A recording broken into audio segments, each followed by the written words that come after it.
Hola, hola, ¿qué tal? ¿Cómo están? Bienvenidos. Qué bueno saludarlos una vez más. Este es el Grupo Ticún.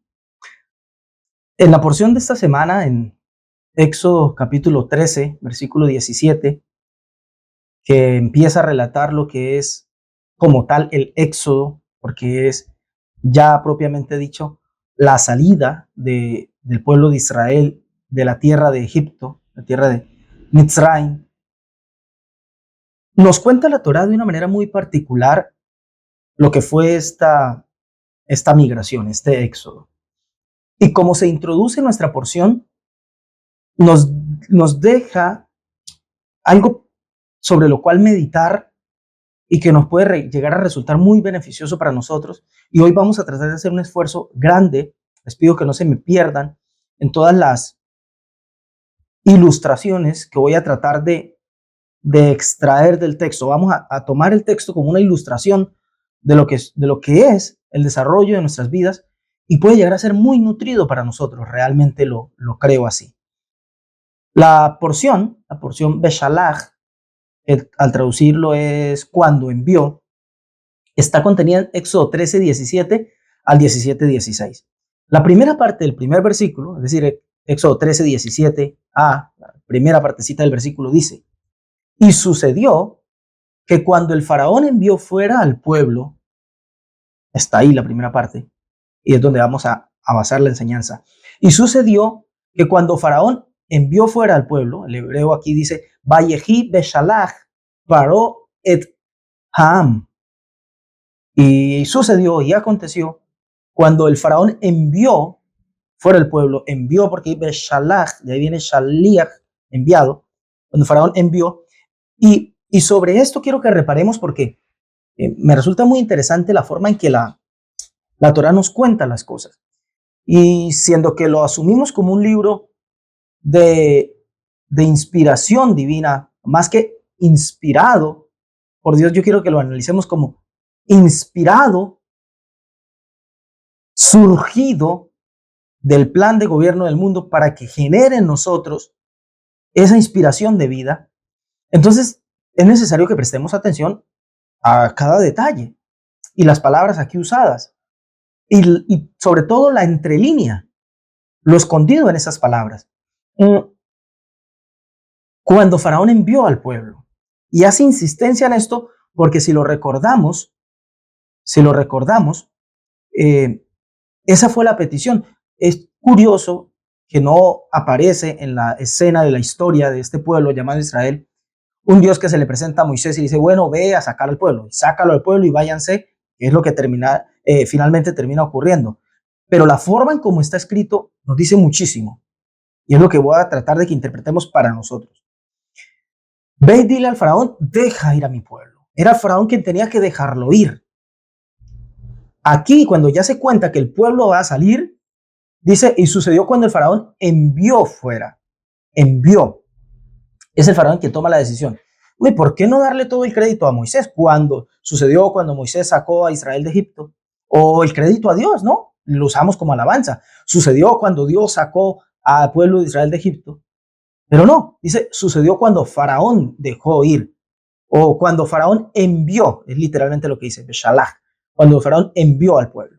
Porque es importante remarcar esto de que el Faraón envió. Este es el punto. Hace un poco más de 2 años, cuando iniciamos este grupo, quienes me estudian conmigo, me siguen mis enseñanzas y demás, lo hacen desde hace mucho más tiempo en otros canales, pero cuando abrimos este grupo Tikkun, este canal de YouTube a través del cual hoy nos estamos eh, comunicando, la primera enseñanza con la que abrimos, creo que fue la primera o tal vez segunda, pero estoy casi seguro que fue la primera. La llamamos Avatares Trascendentes. Y fue la primera porción del libro de Éxodo, para Shashemot, donde hablamos, porque aparece en la historia la narrativa de la Torá, ¿no? Subió otro faraón al trono de Egipto que no conoció a José y a su familia y subyugó a los israelitas y los hizo esclavos. Allí explicamos cómo, a la luz de las enseñanzas de los sabios hebreos, esto es una ilustración de lo que pasa con la vida del hombre, esto del faraón que sube y explicamos varias cosas, las recuerdo, muy interesantes, ¿no?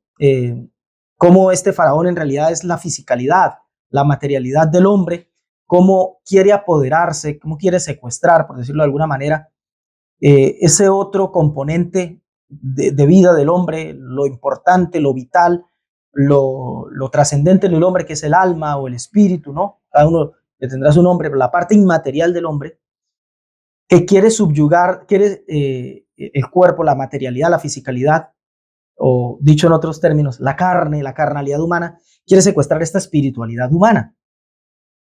Y, y aquí notamos cómo esto vuelve a marcarse cuando dice, y sucedió que cuando el faraón envió fuera al pueblo, porque cuando finalmente tiene lugar la liberación del alma, cuando el hombre puede acabar, vencer sus faraones, es como que vence ese faraón interno, ese enemigo interno que es su cerrazón, ¿no? Su apocamiento, su falta de visión, su mente cerrada, o su sumisión a los vicios, a las pasiones y demás, que le impiden desarrollar una vida totalmente plena, amplia.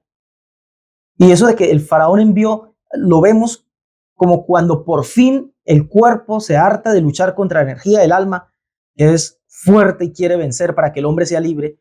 Y finalmente el cuerpo como que se rinde y dice, vete a vivir tu vida, ¿no? Como que la fisicalidad, la materialidad, la animalidad en nosotros dice, me rindo, me venció el alma y como que le da rienda suelta y ahí tiene lugar el despertar del hombre, ¿no? El despertar del hombre, el despertar de conciencia, el nuevo nacimiento, la vida nueva, la libertad, la liberación, la redención personal, la salvación particular del hombre, ahí tiene lugar. Y esto es contado aquí de manera muy, muy bonita, ilustrado en la historia de el Israel, el pueblo de Israel liberándose de las garras de Egipto y del faraón y de los duros trabajos, etcétera, etcétera. Pero esto, cuando lo traemos y lo aplicamos, se vuelve todavía más bonito y sobre todo real para nosotros. Porque hablar de un pueblo por allá en Medio Oriente de hace 5.000 años o cerca por ahí, 4.000 y pico de años, pues nos queda como distante y por más que tratemos de identificarnos con esto, a nivel sensitivo cuesta. Pero cuando nos encontramos ahí, en el dibujo que trata de hacernos esta historia, cuando nos encontramos ahí, podemos decir, es que esto es así porque esto sí lo compruebo yo a diario. Cuando encontramos el valor para liberarnos del faraón interno, del que nos esclaviza, del vicio de la carne en términos de apocamiento, en términos de aferrarnos a una vida negativa, dejarnos llevar por instinto, impulso y demás. Cuando logramos esa libertad, cuando nos envía fuera la materialidad y dice, vete a vivir libre, alma, tanto que lo estás pidiendo, pasa algo que tiene lugar aquí en la porción. Cuando sucedió, cuando el faraón envió al pueblo, que sabemos que pasan unas ciertas cosas, y esta porción se trata de eso. De repente el faraón como que se da cuenta qué es lo que está pasando, y Dios mismo se lo hace saber a Moisés. En el siguiente capítulo, el capítulo 14, que hace parte de la porción, nos cuenta la Torá que Dios le dice a Moisés, pues, 14:2 de Éxodo. Di a los hijos de Israel que den la vuelta y acampen delante de Pi-Hairot, entre Migdol y el mar Baal-Zephón. Delante de él acamparéis junto al mar. Porque Faraón dirá a los hijos de Israel, encerrados están en la tierra, el desierto los ha encerrado. Y yo endureceré el corazón de Faraón para que los siga, y seré glorificado en Faraón y en todo su ejército, y sabrán los egipcios que yo soy el Eterno. Y ellos lo hicieron así. Y fue dado aviso al rey de Egipto que el pueblo huía, y el corazón de Faraón y de sus siervos se volvió contra el pueblo y dijeron, ¿cómo hemos hecho esto de haber dejado ir a Israel para que no nos sirva? Y entonces uno se encuentra con esto y dice, bueno, pero qué Dios raro este. Ya había librado, pensando que si era obra de Dios, pues los libra y se los lleva y chao. Pero tuvo que haber pasado por pruebas, por plagas, por situaciones, oscuridad, un montón de cosas. Como si esto no fuera suficiente, ya idos, les informa que el corazón del faraón va a ser endurecido por él, como para que venga a perseguirlos y una vez. ¿Qué necesidad de estar haciendo milagros y mostrar que era poderoso? Y ahí se nos complica el pasaje, ¿verdad? Y entonces creamos teologías para mostrar, no, es que no fue que Dios endureció el corazón, primero lo endureció Faraón y entonces Dios como que lo forzó así. Bueno, permítame mostrarle una cara diferente de todos estos relatos. Permítame seguirle mostrando en la línea de lo que he venido diciendo, que esto no es otra cosa que el dibujo de cómo funciona la humanidad. Endureceré el corazón de Faraón, así está predispuesto el corazón humano. O sea, nos está explicando cómo funciona la vida. Hay algo en nosotros hecho así. La vida está diseñada, nos guste o no. O sea, esto es una realidad de la vida, pueda que no nos agrade, pero ¿qué vamos a hacer contra esto? La vida sería mejor si fuera así. Sí, tal vez si voláramos sería más chévere la vida, ¿no? Ay, qué agradable por ahí, como un águila. Pero si ya fuera la naturalidad de la vida volar, no tendría nada de especial. Hoy es especial para nosotros porque no es la realidad. Entonces, si nos ponemos a imaginarnos una vida con o aquello, no terminamos viviendo nada, terminamos en falacias y en fantasías. Pero aquí lo que la Torá hace es dibujarnos cómo es la vida. Cuando por fin logramos, en la experiencia de cada uno, liberarnos de un vicio, alguna droga, el alcohol, el azúcar, la desidia, la apatía por la vida, ¿no? La vida abocada a la distracción, al entretenimiento, y nos liberamos para hacer una vida de conciencia, hay una realidad, que esa fisicalidad nociva, viciada, que esa humanidad que habíamos vivido antes, eh, inredenta, insalvada, eh, perdida, no se queda como que sí.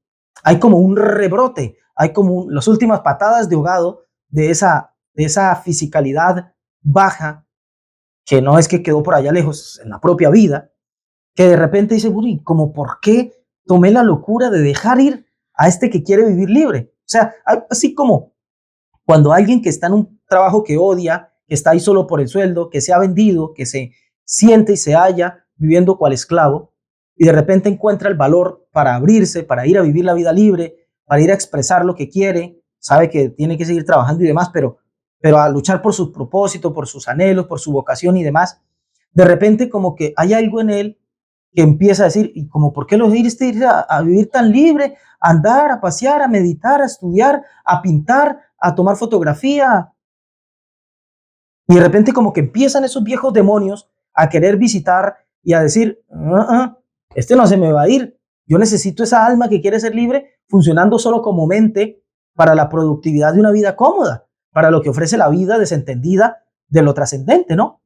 ¿Qué es la vida desentendida de lo trascendente? Locha, flojera, el sillón, Netflix y demás, muchas horas al día, scrolling en el celu, muchas horas al día, engordar el ojo por ahí con cuanta cosa se atraviese, muy a menudo, desentendimiento por la vida, muy a menudo, esa flojera, que era lo que alimentaba esa carnalidad, lo que dije, esa baja expresión de la vida humana, empieza a decir, ¿y yo por qué voy a dejar ir la mente a que se esfuerce por la vida de verdad, cuando aquí me puede estar sirviendo para que tenga esa comodidad? Y hay como un rebrote de decir, no lo voy a dejar ir, que me sirva esta vida, para que la vida siga reducida a una mínima expresión. El utilitarismo, digamos. Trabajar para comer, dormir y el resto del tiempo hacer la lucha posible y no entenderme de nada.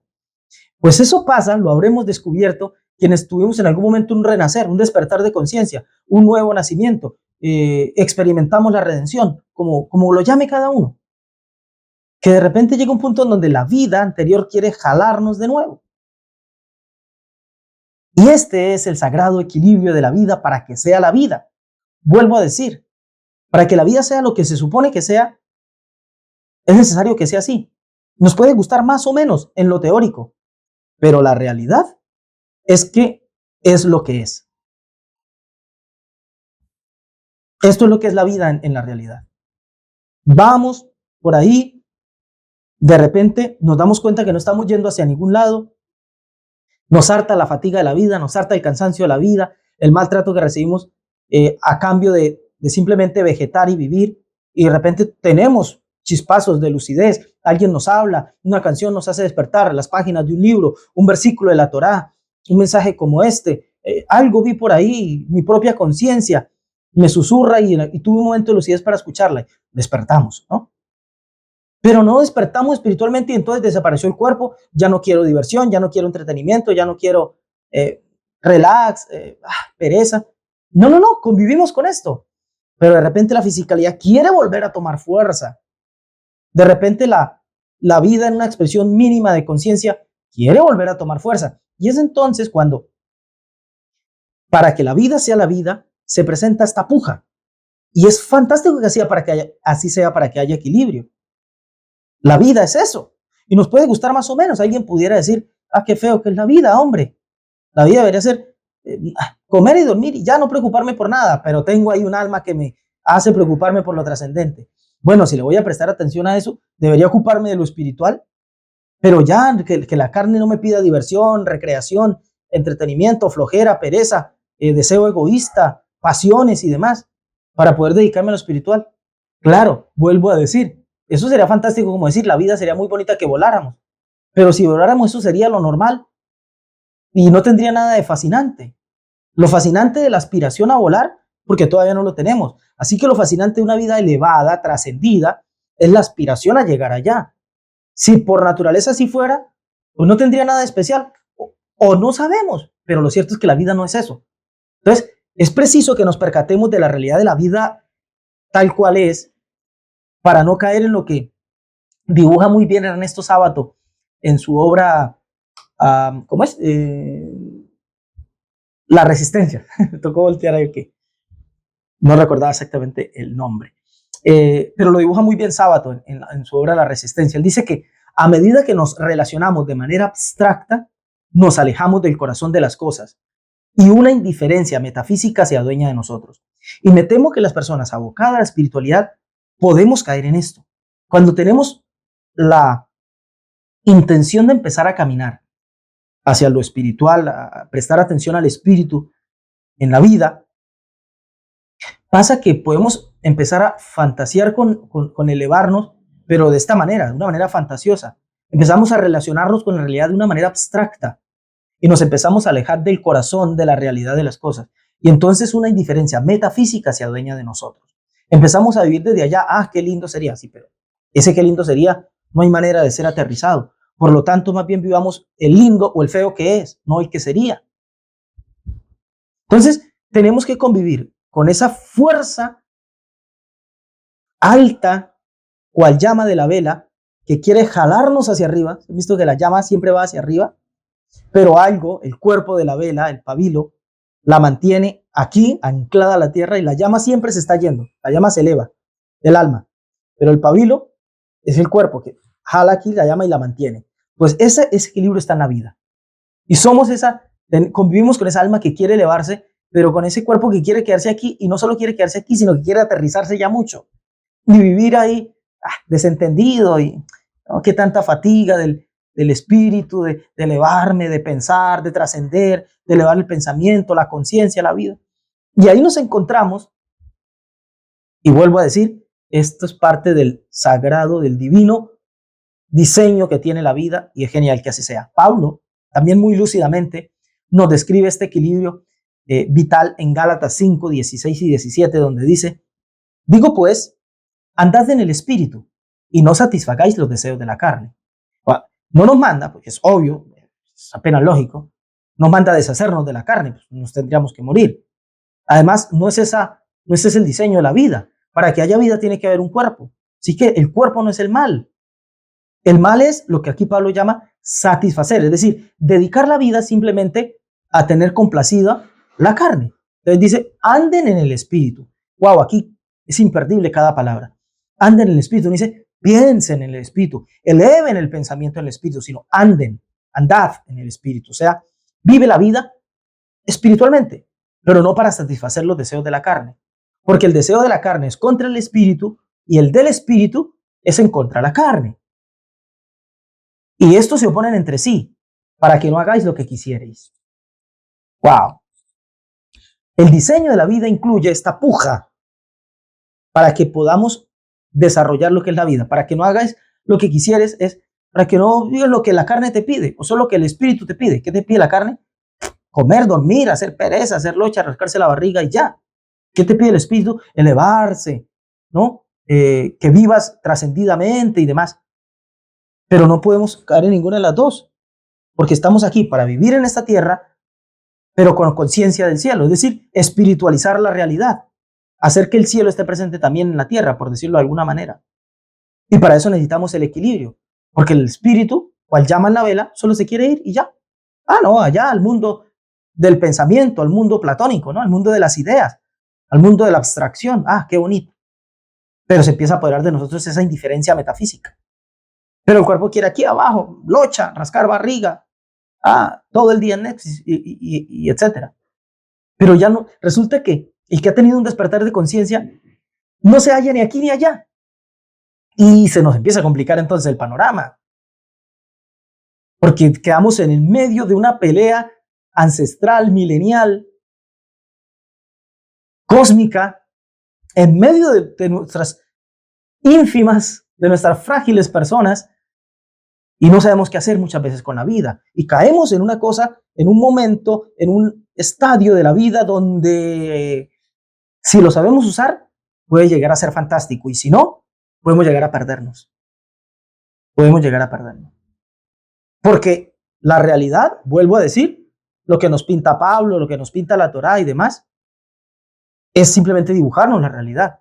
Sí, puede que nos guste, puede que reneguemos. ¿Y de qué vamos a renegar? ¿De cómo está configurada la vida? ¿Contra quién vas a renegar? No, pues que Dios la hizo así. Bueno, reniega. ¿Qué vas a hacer? Por renegar vas a... Tenemos que rápido darnos cuenta cómo es y cómo fluir con esta realidad. Este es el modo sugerido. El que tomemos, el que deberíamos tomar, si queremos que nuestra aventura de vida sea satisfactorio, fructífero y plenificante, ya que nos plenifica, que nos da sensación de plenitud.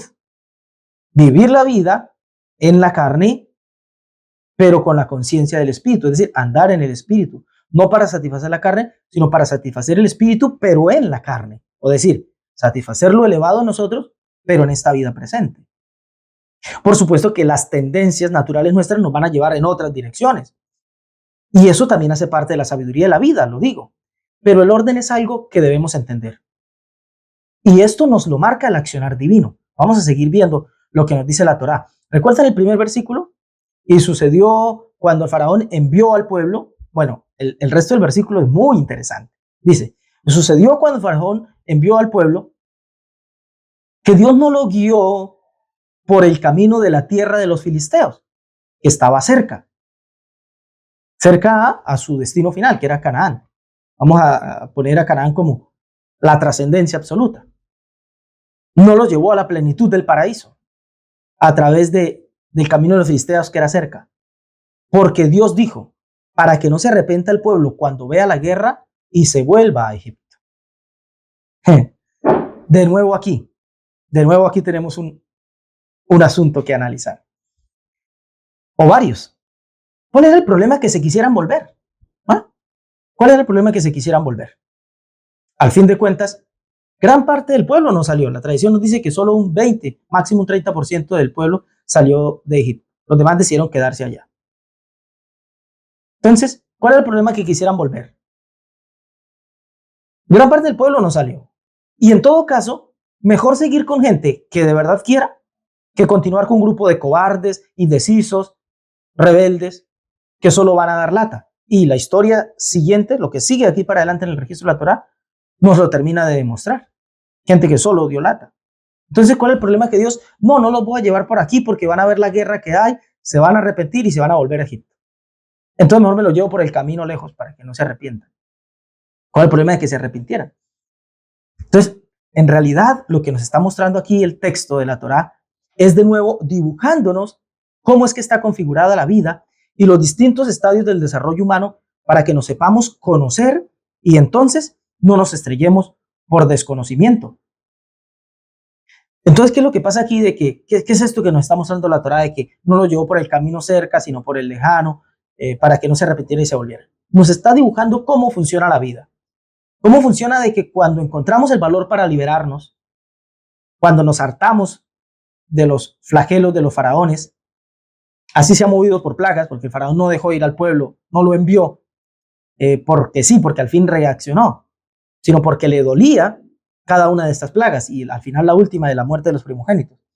Así pasa en la vida cuando ese faraón de la fisicalidad, de la animalidad que hay en nosotros, de la vida baja, se cansa de llevar golpes del agobio que le causa el alma diciendo, pues que yo no quiero esto, de la frustración, del estrés que siente una persona que quiere vivir una vida en libertad, pero la comodidad de la vida faraónica, de la vida de una conciencia baja, le cuesta. Entonces, cuando el pensamiento le agobia y está este estrés, básicamente el estrés, no quiero aquí violentar la rama de la psicología, pero permítanme aportar algo.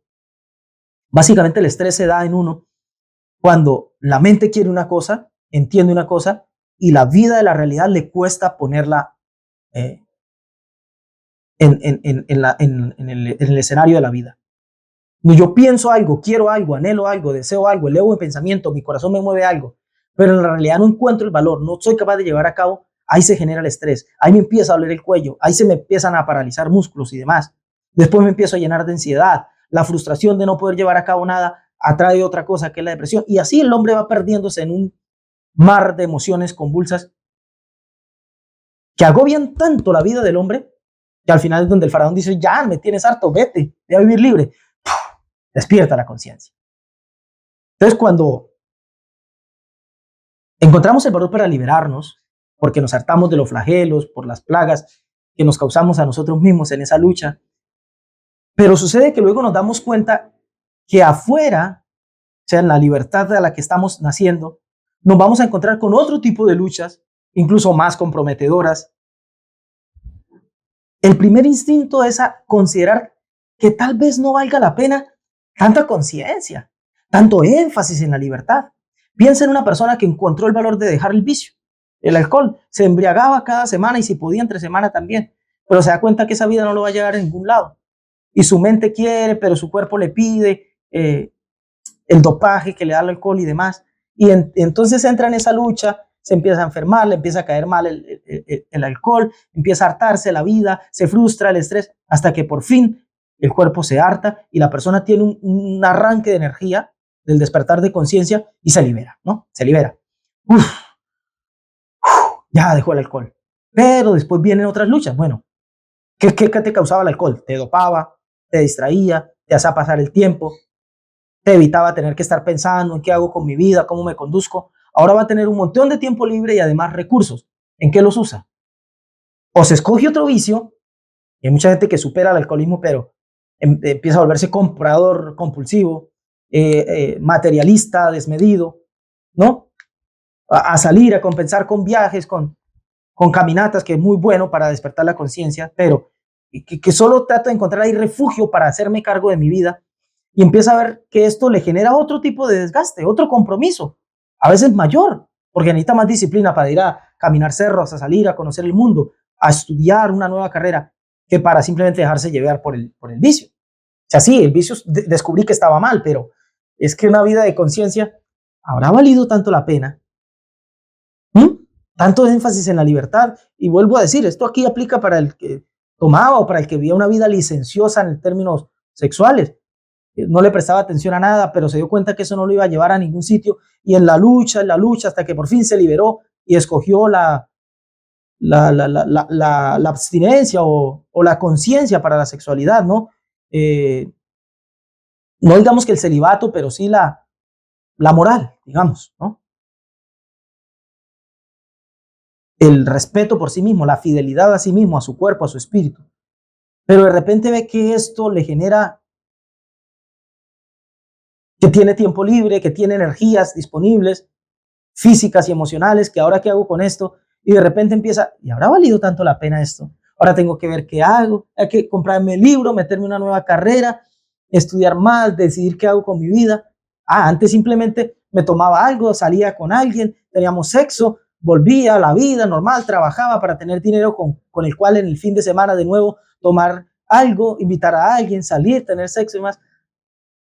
Pero ahora tengo tiempo y recursos y ahora ¿qué es lo que tengo que hacer con ello? Ahora tengo que serme responsable de mí y de todo lo que se me ha dado en las manos.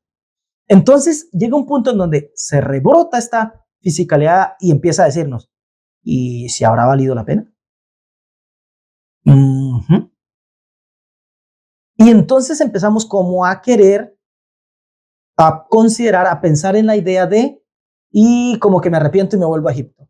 Como que vemos la guerra, cual Israel que iba a ver la guerra de los filisteos, vemos la guerra de la vida por superarnos y ser mejores cada día y como que decimos, pero pasa que en un principio esto es controlado por la energía del comienzo, por el brote, el despertar de la conciencia. El comienzo de la vida del espíritu contiene en sí la energía del despegue, que así como una nave de esas que envían al espacio, un despegue fuertísimo. Y esta energía del comienzo nos mantiene y opaca todas esas luchas y todo lo vemos fácil. Uy, aquí hay que estudiar, hay que echarle ganas, pero esa energía del comienzo nos dice, vamos para adelante, yo voy a hacerle, voy a avanzar, mañana voy a despertar la conciencia, pasado voy a ayudar a que otros liberen su conciencia, de aquí a un año, a 2, a 3, vamos a, mejor dicho, el mundo entero va a ser el paraíso de la energía con la que vamos a contagiar al mundo. En un principio esa energía del comienzo se apodera de nosotros y nos dice, vamos a ser capaces. Pero tarde o temprano, eventualmente, tenemos que hacernos cargo de esa energía que va a ser persistente en decir, ay, ¿será que vale la pena tanto vivir ahí elevadamente? No dejándose llevar del vicio, de la desidia, de la apatía, de me importa cualquier cosa.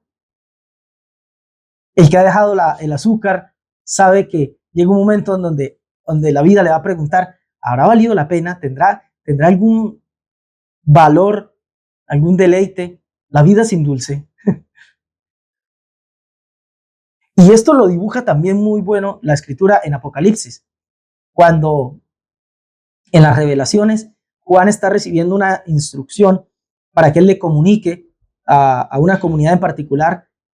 A una de esas comunidades se le dice, tengo contra ti, después de darle muchos elogios, haces esto y aquello y lo otro, le dice, tengo contra ti que has dejado tu primer amor. Recuerda por tanto de dónde has caído y arrepiéntete y haz las primeras obras, pues si no, vendré pronto por ti y quitaré tu candelero de su lugar si no te hubieres arrepentido. ¿Por qué? Todo porque dejó su primer amor. De nuevo, dejemos de estar viendo historias de a quién van a castigar, de a quién le van a echar fuego y veámonos aquí dibujados en la escritura, en las escrituras. Esto es un texto apostólico. Nos está diciendo cómo funcionamos. Cuando tenemos la energía del primer amor y vemos todo aquello que nos puede generar dificultad, trabajo y demás, la energía del primer amor lo ve todo fácil. Por eso se dice por ahí que el amor es un poco ciego. Y es así. Piensen cuando ustedes están enamorados. Si usted se enamoró de una persona, de una mujer, y si la mujer lo hizo del hombre, tiene tal amor que lo ve todo lindo. Si le levanta la voz y dice, ay, tan lindo que es cuando está molesto. Si de repente, no sé, tiene una oreja más grande que la otra, la nariz chueca, o estoy diciendo cualquier cosa. Ay, pero que es tan lindo. Ay, mira esa nariz chueca. Ay, se vería tan lindo un piercing ahí. Una oreja más grande que la otra. Ay, es tan diferente, tan especial. O sea, todo lo justificamos. Piensen en los padres. Dígale a un padre de familia que su hijo es feo. No solamente que te va a querer ahorcar, sino que no va a creer que está envidioso. Ningún padre vemos a un hijo feo. Vienen las publicaciones, con mi bebé hermoso. Todo lo hacemos. Con mi niña adorable, es que es tan linda. Todos vemos a los hijos lindos. Los amamos. Los vemos perfectos. Porque son nuestros hijos, porque los amamos. El amor tiene algo de ciego. Entonces, el amor tiene la capacidad de minimizar lo dificultoso, de minimizar el problema y de creer que todo lo puede. Pues aquí eso es lo que se le está comunicando a esta comunidad a través de Juan. Abandonaron el primer amor. Entonces, el primer amor donde está esa energía que los lleva a perseverar y vencer cualquier cosa, eso es lo que tengo contra ti, que como dejas apagar el primer amor, y es normal que pase, la energía del comienzo, el despunte, el desborde así, la explosión de todo inicio es enérgica, tiene mucha fuerza, pero después hay que sostener. El primer amor se apaga. El asunto es revivirlo, mantenerlo. Y eso requiere de un esfuerzo y un compromiso tremendo. Por eso dice aquí el apóstol, lo que te recomiendo es que veas de dónde has caído por dejar apagar tu primer amor, ya te dejaste vencer de nuevo por una vida común, desentendida, caíste. Yo lo que te recomiendo es que te arrepientas, es decir, que te vuelvas, que prestes atención. Ya tú despertaste. ¿Cómo vas a retroceder? Vuelve a las primeras obras y esfuérzate y vence, porque si no vendré a ti pronto y quitaré tu candelero de su lugar si no te arrepientes. Es decir, el propósito de alguien que despierta la conciencia es trascender absolutamente. Pero si no perseveramos ahí, la energía del primer amor, del despertar de conciencia se apaga, y si no tratamos de mantenerla viva, pues volveremos a hacer lo mismo de antes, con la pequeña diferencia que ya no será lo mismo de antes, sino peor que antes. Y no llegaremos a donde se suponía. Y eso es caer en un punto terrible. Entonces es ahí cuando la vida de verdad, la de la madurez espiritual, la de la consistencia, empieza a tener lugar. Empieza a tener lugar, porque bueno, ya no es la energía del comienzo, que recién estoy que ahora me tomo el café sin azúcar, ahora me siento valiente. Ya es que más adelante voy a fiestas y me ofrecen un pedazo de ponqué. Uy, qué rico estaba ese ponqué dulce. ¿Y será que vale la pena esta vida que yo ahora sí? Entonces ahora ya no es por la energía del comienzo donde nos sentimos valientes, sino que la vida de la madurez y de la consistencia empieza a tocar a la puerta. Y muchas veces nos terminamos quedando en el medio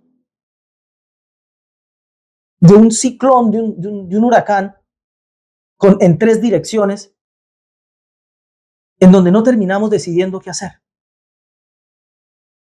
Tres direcciones que nos jalan para aquí y para allá, a ver si nos decidimos por tomar partido por una de ellas o simplemente cedemos la iniciativa a los instintos y a los caprichos del momento. Cuando me estoy así como medio melancólico, trato de hacer conciencia, y cuando estoy así medio perezoso, me dejo llevar por el momento y me desentiendo de la vida y termino de nuevo viendo cualquier tipo de contenido, termino de nuevo,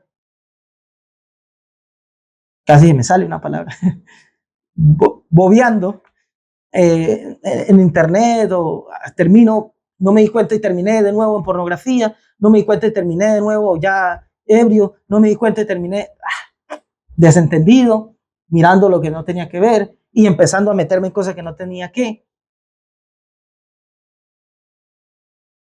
Y de repente siento un ataque de la conciencia y me acomodo, me arrepiento y me organizo de nuevo y terminamos aquí para allá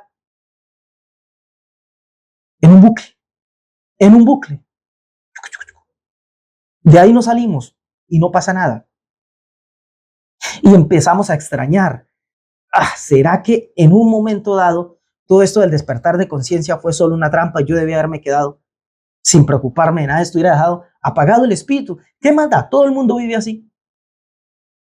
Pasa con Israel, que más adelante en Números 11:5 dice, el pueblo se estaba quejando con Moisés y los líderes y dice, nos acordamos del pescado que comíamos en Egipto de balde, de los pepinos, los melones, los puerros, las cebollas y los ajos.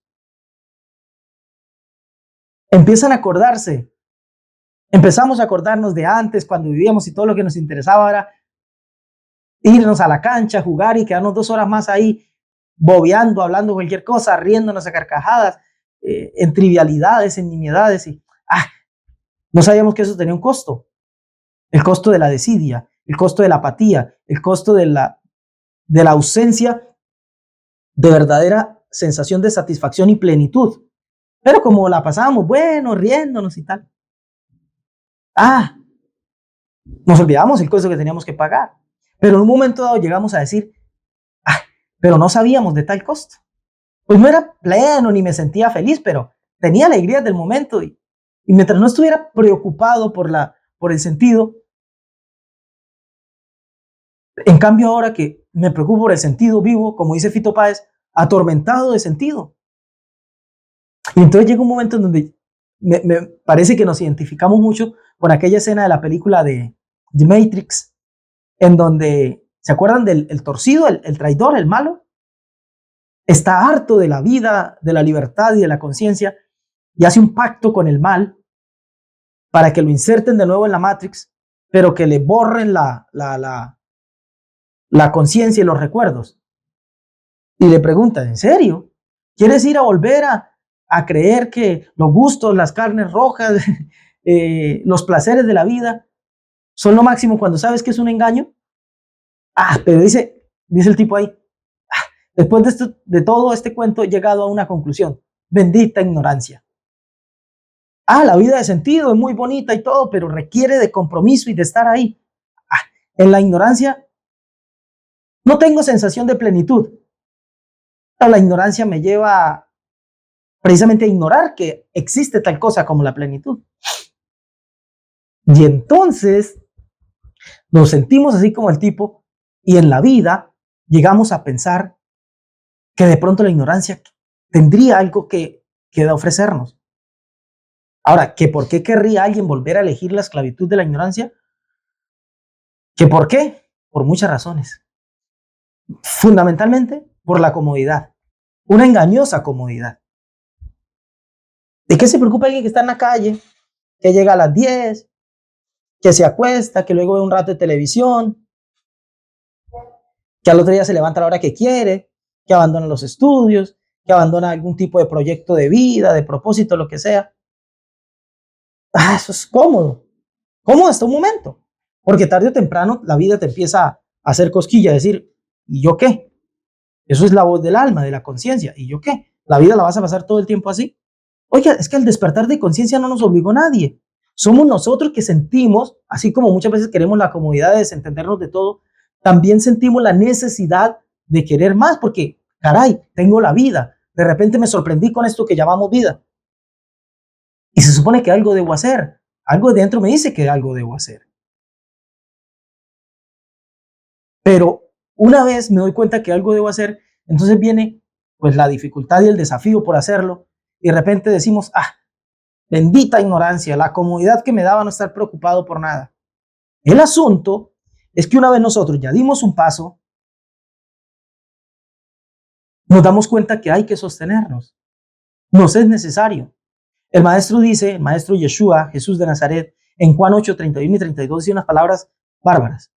Dice ahí, dijo entonces Jesús a los judíos que habían creído en él, si vosotros permaneciereis en mi palabra, seréis verdaderamente mis discípulos y conoceréis la verdad, y la verdad os hará libres. Miren ustedes el modo en que llegamos a esta libertad genuina y real. No es teniendo un despertar de conciencia y ya llegué a una libertad y me aprendí unos versículos o me hicieron repetir unas cosas y ya soy libre. No. Elegí un camino, una secta y ya soy libre. No. Me compré un libro y ahora represento este dogma o esta filosofía o esta mística, ya soy libre. No. Lo que él dice, si permaneciereis en mi palabra, permanecer,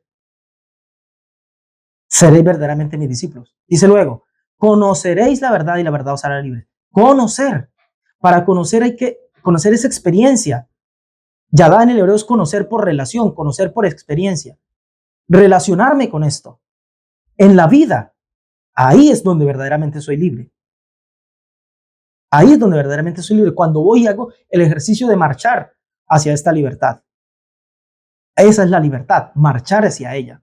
En la fuerza de mi deseo se expresa mi aspiración. La posibilidad de la libertad se ve linda desde adentro de la jaula, ¿no? Aquí estoy preso, aquí estoy esclavo de un trabajo, de una persona, de una relación, de una mentalidad, de un dogma, de un prejuicio. Cuando desde adentro miro hacia afuera, se ve tan linda la libertad. Pero solo los que se han animado a poner un pie fuera de esa cárcel saben lo que implica. Compromiso con esa verdad, ir a conocerla para de verdad ser libres. Y claro, esto no tiene ninguna intención, no lo digo con la intención de desanimar a nadie, más bien de informar el costo de la libertad, que no es otro que el compromiso férreo con la vida, con nuestras vidas. Quiero ser libre, me comprometo con esa libertad y voy y ando en libertad. Andaré en libertad, dice un salmo. Andaré en libertad porque amé tus mandamientos. O sea, me apego a la vida, voy y amo, voy y me ejercito, voy y me entrego. Y entonces es donde ando en libertad, no porque escojo y digo. Elijo sí, pero luego decido caminar en esa elección. Implica un desafío, ¿no? Implica un caminar, implica un compromiso con la vida. Por eso es que mucha gente elige la comodidad de la ignorancia. Por eso es que algunos vuelven atrás. ¿Por qué vuelven atrás? porque implica compromisos. Y yo antes solo me distraía en la televisión, en internet, en alcohol, en promiscuidad, en lo que sea, y ahora ya no, pues ahora tengo que hacer algo con esa vida, porque ya no se la entrego a la distracción y a la apatía. Ahora tiene que estar haciendo algo porque tengo mente, tengo energías, tengo pensamientos que requieren ser usados. ¿Y ahora qué hago?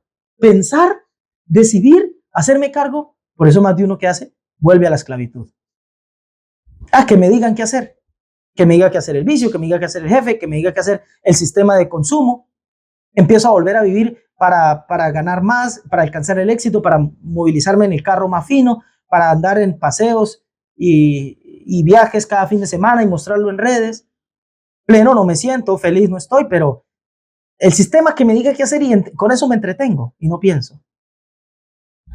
La aparente comodidad que nos ofrece la ignorancia y que por momentos nos seduce con la idea de rendirnos ante una vida despreocupada al extremo en que olvidemos todo lo que un día fuimos aprendiendo y conociendo. Pero la verdad es que, bien sabemos, no nos satisface. No satisface a nadie. Bien lo sabes. Bien lo sabes. El maestro hablaba del postrer estado de alguien que descubría la luz en su vida y luego permitía voluntaria y decididamente la presencia de las tinieblas. Otra vez. Y el maestro dice que el postrer estado de esa persona viene a ser peor que el primero. Peor que el primero. Y es así. Permítame ilustrárselo, ya para ir terminando. La gente suele hablar del vacío existencial, ¿no? Y su rudeza. Pero muchas veces ese vacío existencial, ese sinsabor de la vida, es el que nos lleva a despertar la conciencia y salimos de ahí mejor. Pero muy poco se habla del vacío del medio camino. Es otra cara del vacío existencial. Es el vacío del medio camino. Y le digo una cosa, atravesar por ahí sí es de valientes. Créanme que sí, atravesar por ahí sí es de valiente. Porque llegas a un punto en el que te cuesta encontrar la fuerza y la energía para seguir, porque te desencanta, porque te das cuenta que no es que elegí este camino y ahora todo es color de rosa y vivo en el espíritu y vivo elevado y vivo meditando y contemplando y pleno y feliz todo el tiempo, como si estuviera bajo los efectos del opio. No es así. O bajo los efectos de la religión o del misticismo desmedido, no tanto desmedido, sino desequilibrado. No puedo vivir bajo ese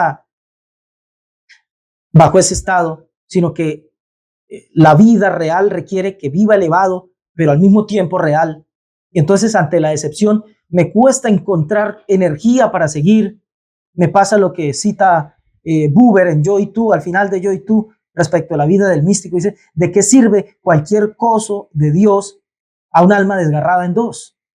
¿De qué le sirve cualquier gozo extasiante a alguien que se eleva y en sus meditaciones y contemplaciones y pensamiento abstracto se eleva y es fantástico, pero vuelve aquí y se da cuenta que este mundo no tiene nada de paradisíaco y que no se puede quedar en sus contemplaciones porque tiene que comer? Por escoger la vida del espíritu no es que ya no le da hambre, le toca. Pero luego venir a bajar, a trabajar, bajarse sus contemplaciones y su elevación para trabajar. ¿Por qué? Para mantenerse vivo, para darse gusto comiendo y bebiendo. Y él sabe que no es todo en la vida. Sí, porque el cuerpo se lo pide y porque la vida lo requiere. Pero él quisiera estar elevado, pero sabe que estar elevado no puede mantenerlo allá porque no existe tal cosa. Es que nos gustaría en un mundo ideal, pero ojo, que relacionarnos a través de lo abstracto, lo dijo Sábato, empieza a perdernos del centro de las cosas, a alejarnos del corazón de las cosas y a sumirnos en una indiferencia metafísica que se adueña de nosotros. Entonces nos cuesta encontrar esa energía para mantenernos y como dijo Uber, encontramos ese camino del místico. ¿De qué me sirve cualquier gozo extasiante de elevación espiritual si mi alma está desgarrada en dos, si estoy entre aquí y allá? Entonces nos quedamos a medio camino. A medio camino. No avanzamos, pero retroceder. Y en ese medio camino no estamos a gusto. Nos cuesta avanzar por el compromiso, porque vamos descubriendo que no es solo cuestión de andar en las nubes. Nos cuesta volver porque ya activamos el espíritu en nosotros, ya despertamos esa realidad espiritual en nosotros y no podemos hacernos los tontos, no podemos hacer caso omiso de lo que esa tenue voz nos dice, porque encima, para complicar el asunto, esa voz es tenue, esa voz que nos inspira a decirnos, hay que seguir, hay que avanzar, es muy tenue. Y entonces llegamos por momentos a creer, ¿será que esto sí es real? Yo me creé una fantasía, toda una ideología, toda una parafernalia ahí para ponerle un nombre o darle una narrativa a mis pensamientos locos. ¿Y será que esto no es así? Pues resulta que esa voz es tenue y eso nos confunde. Entonces terminamos volviendo atrás. Cuando volvemos atrás, esa voz empieza a hacerse más elocuente, jalándonos a la vida alta. Y entonces la voz de la vida que nos jala hacia la vida baja, la materialidad descarnada y desentendida, empieza a ser suavecita, tenue. ¿Será que me equivoqué aquí? Y en realidad debo ir a lo que la voz grande me dice. Y eso debe ser así, es el diseño de la vida para que seamos verdaderamente libres. Para que no sea una voz del espíritu que me jala a ser perfecto, ni una voz diabólica de la carne que me jala a ser malo, sino que las dos se conjugan de manera suave y tenue, para que yo con mi voluntad, con mi persona, con lo que yo soy, decida qué ser y entonces experimentar, darle lugar a la libertad real. Entonces, esto es lo complicado, que no encontramos en un punto dado la fuerza para avanzar, no terminamos de decirnos por retroceder, porque no nos hallamos a gusto, y terminamos quedándonos en un limbo, en un punto medio en el que tampoco nos hallamos a gusto, en el que tampoco estamos plenos. Y entonces, sabemos que no queremos retroceder, porque como dice Hebreos 10:38, la segunda parte del versículo, dice, y si retrocediere, no agradará a mi alma. Porque todos sabemos que una vez dimos un paso, que una vez dejamos el vicio, dejamos el azúcar, dejamos el alcohol, lo del azúcar, no vayan a sentirse de pronto juzgados o mal de quienes consuman azúcar. Lo uso como un ejemplo que por lo que pasa todo aquel que también despierta la conciencia. La verdad es que sí, porque nos damos cuenta que son vicios a los que nos aferramos y que no se necesita para nada. Pero bueno, hago la aclaración porque no sea que alguien se vaya a sentir ofendido. Nosotros estamos también en esa lucha como todos, de dejarlo porque nos damos cuenta que es malo para la salud, para el espíritu, para los dientes, para todo. Pero bueno, aclaré para que nadie se vaya a sentir ofendido. Lo cierto es que una vez dimos el paso de abrir la conciencia, de vivir un poco más conscientes de la vida, una vez dimos ese importante, fantástico y maravilloso paso, empezamos a notar, a darnos cuenta que es difícil y la tendencia a querer volver atrás nos jala, pero nosotros decimos, no, es que esto no me agrada. Las veces que he intentado desentenderme de todo y volver, no, ahí no me hallo a gusto. Tal vez antes, por allá en las tiendas, en los billares, en los corrillos, en las esquinas, riéndose de cualquier bobada. En su momento tal vez me pudo haber dado satisfacción, pero ya no, es que ya no estoy ahí. Es que si me voy a hacer eso, me voy a sentir como al bobo, al tonto ahí, sin sentido, ya esto no es para mí. Pero entonces, ¿qué hago? Ni para allá, ni para acá, ni en el medio. Entonces, ¿qué me das? Ni para arriba, ni para abajo, ni en el punto en el que estoy. Y entonces, ¿hacia dónde? La respuesta está en la Bet. La segunda letra del nombre sagrado, perdónenme, la segunda letra del alefato, que es la primera letra con la que empieza el texto sagrado, o sea, la Torá, la letra Bet, es una letra que se dibuja así. No te da salida hacia arriba, está tapada por el techo de la Bet. No te da salida hacia abajo, está tapada por el piso de la Bet. No te da salida hacia atrás, está tapada por el costado lateral de la Bet. Solo te da salida hacia adelante. Ese es el camino. El único camino que estaba dibujado también en el texto de Hebreos, ese que dije, que leí recién, y si retrocediere no agradará a mi alma. Bueno, la primera parte del versículo dice, mas el justo vivirá por fe. La fe, la emuná, ese fruto del espíritu, no es para que nos elevemos en pensamientos solamente. Obvio que esto tiene su lugar, y si no hay eso, no hay nada. Pero mi punto es avanzar. Esa fe no es para que nos elevemos en pensamientos, ni para que la apoquemos y la apaguemos con la tierra de la carnalidad. No es para que volvamos atrás, porque ahí ya no nos hallamos. Es para que nos proyectemos hacia adelante. ¿Y cómo nos proyectamos? Viviendo, andando, Miren lo que dice el texto, es fantástico. Hebreos 10:38, la primera parte. Mas el justo vivirá por fe. No pensará por fe, no creerá por fe, no se elevará por fe, sino vivirá. La clave está en la ved. Vive, ve hacia adelante. ¿Con qué? Con emuná. Vive el espíritu. No es despierta el espíritu. No puedes quedarte, cuando desperté la conciencia. Amigo, no te puedes quedar ahí. Fácil y rápido te vas a ver estancado y cansado y sin saber para dónde coger. No puedes quedarte con que despertaste el espíritu. Tienes que hacerlo vivir al espíritu. Por eso decía lo que leímos por allá en Gálatas. Mas si por el espíritu hacéis prevalecer sobre los deseos de la carne. Lo que tenemos que hacer es que el espíritu se sobreponga. No irnos al espíritu, sino vivir la vida del espíritu. Vivir la conciencia.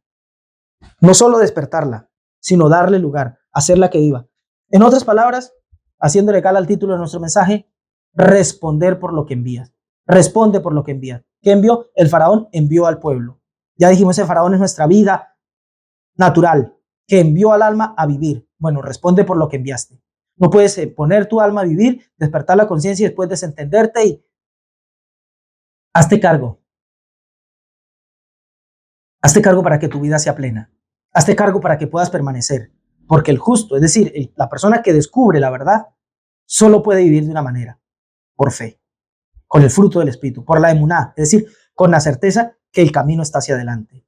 Es la fuerza de creer que es por ahí. Tú crees que es por ahí, crees decididamente que es por ahí, y eso te da la fuerza para ir y desarrollar tu vida. ¿Dónde te vas a encontrar con lo más fantástico y maravilloso de la vida? Andando, ahí adelante. En la fuerza de tu deseo se expresa tu aspiración. Ve, vive por fe. Si retrocedes, no agrada a tu alma. Si te quedas relacionándote con la vida a partir de lo abstracto, fácil te vas a hundir en una indiferencia metafísica que te hace perder el centro de las cosas.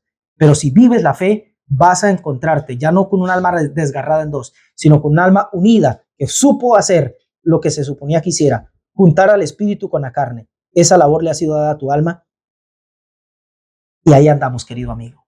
Responde por lo que envías. Respondamos por lo que enviamos. Amado, yo te doy gracias por tu Torah maravillosa, por esta palabra de verdad que nos ilumina el camino, que no nos deja huérfanos, aunque muchas veces nos sentimos solitos, aunque muchas veces en el despertar de conciencia que todos aquí hemos tenido, nos damos cuenta que entre más avanzamos, más solos estamos, porque menos deciden subir a acompañarnos. Y esa soledad a veces nos hace sentir melancólicos, tristes,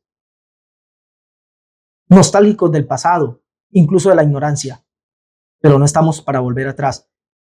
No porque seamos muy buenos, sino porque nos hemos dado cuenta que eso no agrada a nuestra alma, que no es ahí donde queremos estar.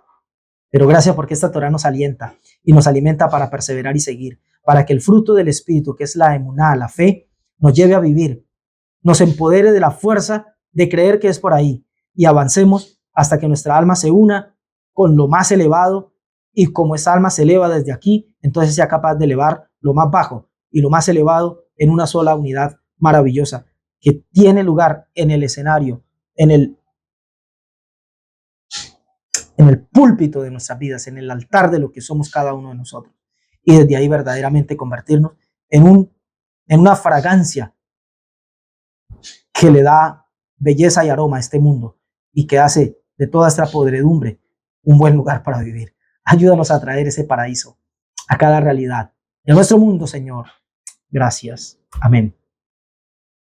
Baruch Hashem. Bendito sea Dios por su Torah, por su verdad, por su luz. Ustedes por iluminarse cada vez más con esta verdad. Cuídense y nos vemos en la próxima. Shavuot Tov.